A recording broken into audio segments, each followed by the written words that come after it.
Hi, I'm Belize. Welcome to The Built Lens, a show where I talk about how our built environment affects every environment. And today I'll be going over a concept that I've been thinking about for a while now, the Golden Cage Syndrome. What is it and how does it apply to American lifestyle? Note, I'll only be talking about American cities as it is my own personal experience. These concepts probably hold weight to other places as well, but no, I'll only be talking about American cities. Okay, let's get into it. So, the golden cage, what is it? The golden cage refers to being stuck in a seemingly perfect situation, but it isn't fulfilling for everyday life. Take, for example, a rainy day. You have no school, no responsibilities, work is probably slow. It's perfect, it's amazing. But it's not amazing every day, is it? To have a rainy day every day, is that fulfilling? Not quite. In recent years, with COVID flipping the entire world on its head, it's been easier for us to stay comfortable and be home, creating our own perfect golden cage. How much of our love for comfort has been rooted in how we live? With the rise of technology and the internet in the past 20 years, people have dedicated significant measures to go above and beyond in their own homes. Take, for example, home theaters, bowling alleys, outdoor kitchens within somebody's home.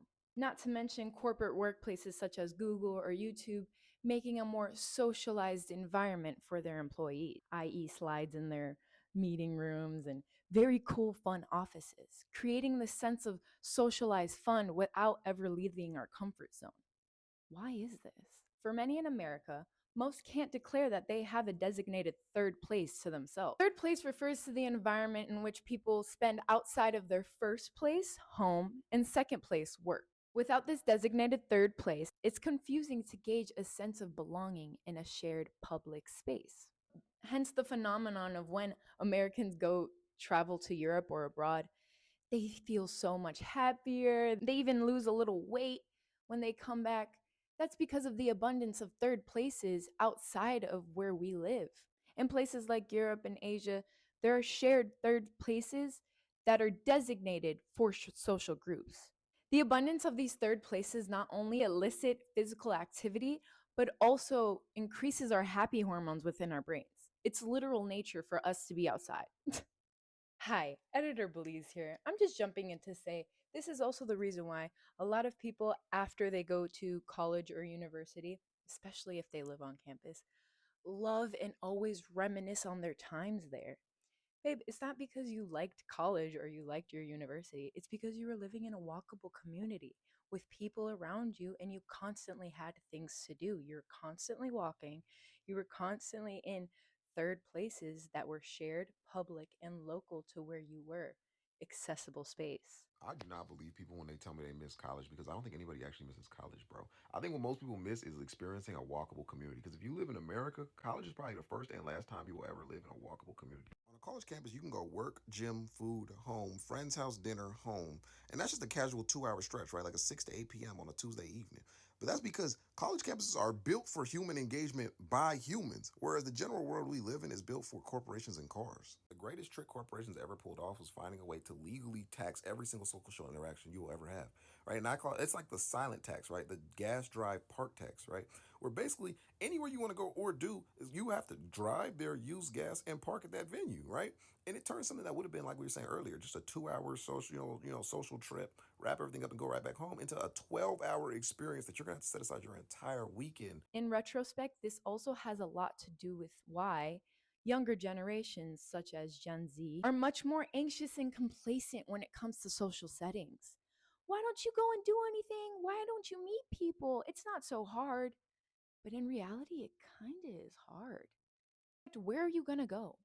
What are you going to do? Who are you going to talk to? Most of us can't really come to the fact and the terms that we're not comfortable the way we used to be outside.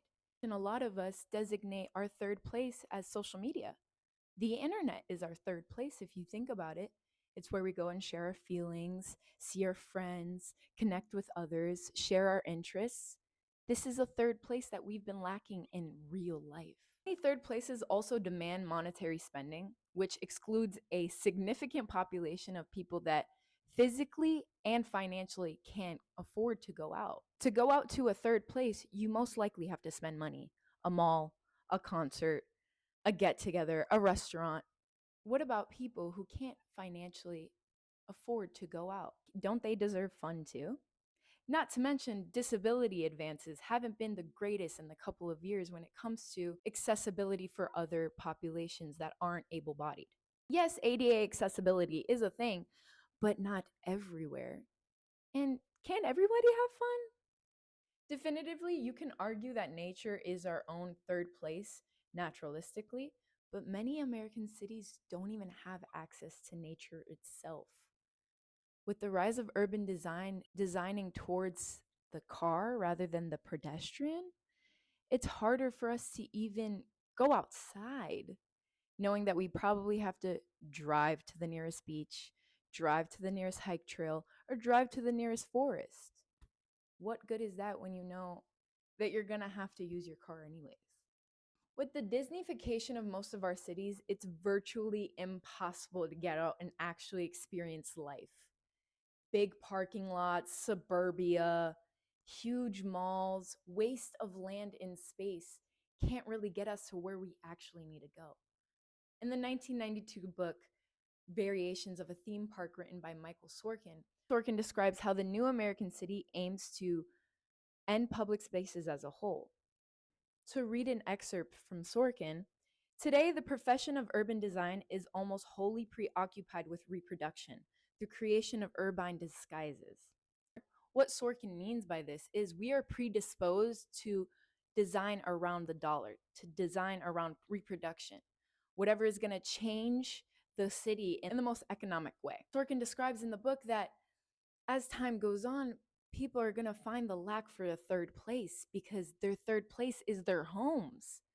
They make their homes so beautiful, so special, so great, so amazing, but they're not distinguishing the boundary between home and socialization outside real life.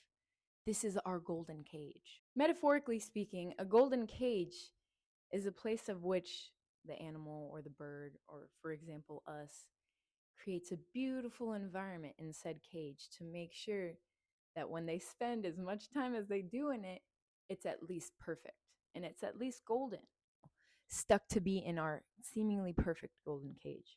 In this deep dive, we've explored how the lack of third places in American cities has driven to significant social calamities, decreased quality of life, higher mental illness rates, and a decrease in marriage rates are all responses to a lack of belonging in our public spaces, resulting in a lot of us developing unhealthy habits, whether that's staying home rather than socializing, or over consuming products or food due to the capitalist nature of our built environment. In reality, there has been progress to a more integrative future, but this situation socially is more relatable than you think. Do you agree? Keep up the conversation in the comments. Do you have personal experiences with lack of third places where you live? Are there third places where you live? And if so, how is a third place very important to how you live every day? Is a third place in your daily routine? Let me know. Okay, so I've been rambling and mambling, but you don't know who I am. So, hi, I'm Belize. I will be your host for the Built Lens, this channel where we talk about how our built environment does affect every environment. And what I mean by that is we'll be talking about urban planning and sociology and really how those two are married and nobody wants to talk about it. And a little bit about me is I recently graduated with an urban and regional planning degree. So that's why I've been tying everything to our land and how we use it and how that affects how we think every day. Because it's true, if you really think about it, the way we use land and the way we live affects how we perceive ourselves and each other every day. So, if you are interested in things like that, please subscribe, like this video, and comment if you want me to talk about any other topics that relate to these. I'll see you on the next one.